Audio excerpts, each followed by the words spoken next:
कहां कहां होने लगा अनलॉक और कहां रह गया अभी लॉक, बताएंगे पूरी जानकारी। दिल्ली में इस्तेमाल ग्लव्स को बेचने के धंधे में क्या हुआ बड़ा खुलासा, और पाकिस्तान कैसे लड़ रहा है कोरोना से जंग। देखते हैं टॉप 9 कोरोना से जंग।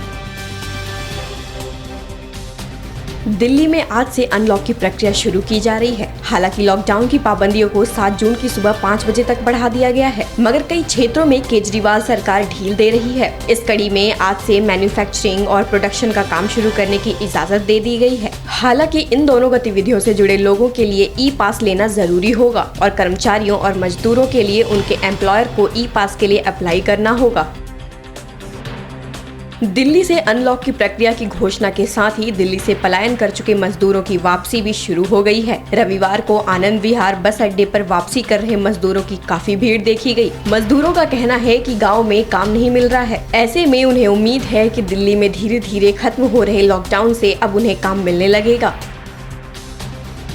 सऊदी अरब ने 11 देशों पर लगाया ट्रैवल प्रतिबंध हटा लिया है। जिन देशों के यात्रियों के लिए ट्रैवल प्रतिबंध खत्म किए गए हैं उनमें UAE, Germany, America, Ireland, Italy, Portugal, Britain, Sweden, Switzerland, France और जापान शामिल हैं। वहीं जिन 13 देशों पर बैन कायम है उनमें Bharat, Libya, Syria, Lebanon, Yemen, Iran, तुर्की, Armenia, Somalia, Democratic Republic of Congo, Afghanistan, Venezuela और बेलारूस शामिल है। इन देश के लोगों को ट्रैवल के लिए पहले से इजाजत लेनी होगी।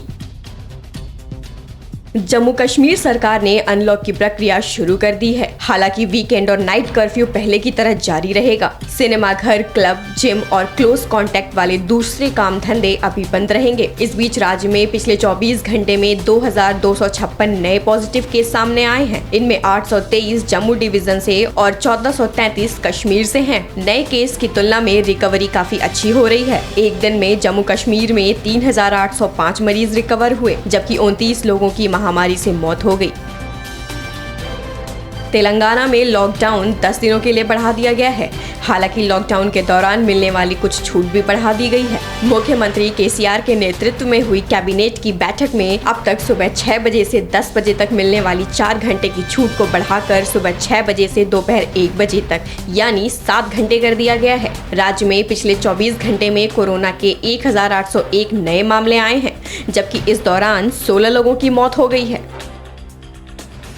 तेलंगाना में अमानवीयता की हद हो गई। घर के मुखिया की कोरोना से मौत के बाद मकान मालिक ने परिवार को घर से बाहर निकाल दिया। आखिरकार शमशान वाटिका में रह रहे परिवार को राज्य के मंत्री ने मकान दिलवाया। मामला तेलंगाना के सिद्दीपेट जिले का है। 26 मई को कोतवाल श्रीनिवास की मौत हो गई, जिसके बाद मकान मालिक ने शव के साथ परिवार को घर से बाहर निकाल दिया। श्रीनिवास की पत्नी बच्चों के साथ शव को शमशान लेकर पहुंची और दाह संस्कार करने के बाद शमशान घाट में ही रहने लगी।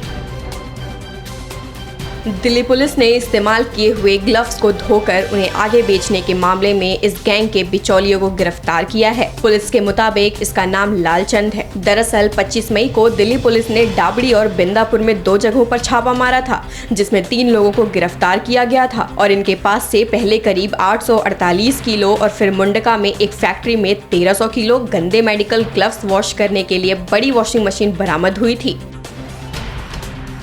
दुनिया भर में कोरोना के टीके और उसकी एडवांस टेस्टिंग को लेकर रिसर्च चल रही है, तो वहीं पड़ोसी देश पाकिस्तान में कोरोना की जांच कुत्तों के जरिए की जा रही है। पाकिस्तान में कोरोना वायरस से जुड़े नए वेरिएंट के मामले बढ़ने के बाद सरकार कोरोना की जांच के लिए कुत्तों की मदद ले रही है। पेशावर के बचा खाना अंतर्राष्ट्रीय हवाई अड्डे पर स्नीफर डॉग्स कोरोना के स्वैब की जाँच कर रहे हैं। दिल्ली में ऑक्सीजन सिलेंडर और रेमडेसिविर कालाबाजारी मामले में दिल्ली पुलिस ने भागलपुर जिले से एक महिला को गिरफ्तार किया है। महिला और उनके परिवार के खाते में करोड़ों रुपए के ट्रांजैक्शन हुए हैं। महिला ईंट भट्टे में मजदूर है। महिला सरिता देवी के खाते में पिछले 3 माह में करीब 90 लाख रुपए का ट्रांजैक्शन हुआ है, जबकि उसकी बहन के खाते में 44 लाख और उसके 3 और परिजनों के खातों से भी लाखों रुपए का ट्रांजैक्शन हुआ है। परवाह देश की, सोमवार से शुक्रवार रात 10 बजे TV9 भारतवर्ष पर।